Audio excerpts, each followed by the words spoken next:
is blessed, very blessed. And goes back to a point in time that I can actually kind of put a finger on, I think.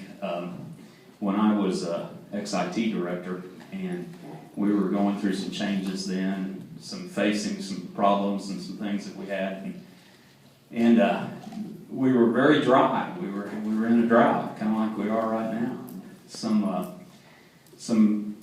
ministers or lay people or whatever in our community had gotten together to start praying for rain, and so it was a pretty big need in our community, kind of like it is now, and I didn't have rain on my mind as much as I did XIT and how we were going to get through that. So I went to one of those prayer meetings they had one night, and I said, we're trying to make some changes and some things going on with XIT. If you guys could pray for us, that would be really good.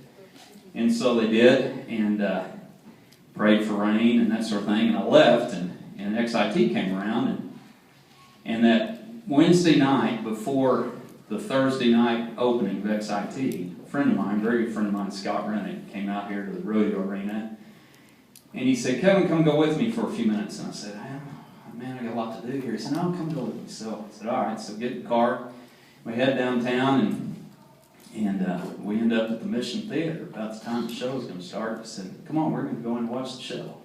I said, "Scott, I can't do that, man. I got XIT's starting tomorrow." He said, "No, don't worry about it. If you don't have it done by now, it's not going to get done. And they'll take care of it. Don't worry about it. They'll take care of it." I said, "I can't do this." And go in there. The movie's playing, and I mean, it just came a downpour right in the middle of that show, if you remember that, Scott. I mean, it just came a big old flood and rain. And it rained every night, I think, of XIT that week.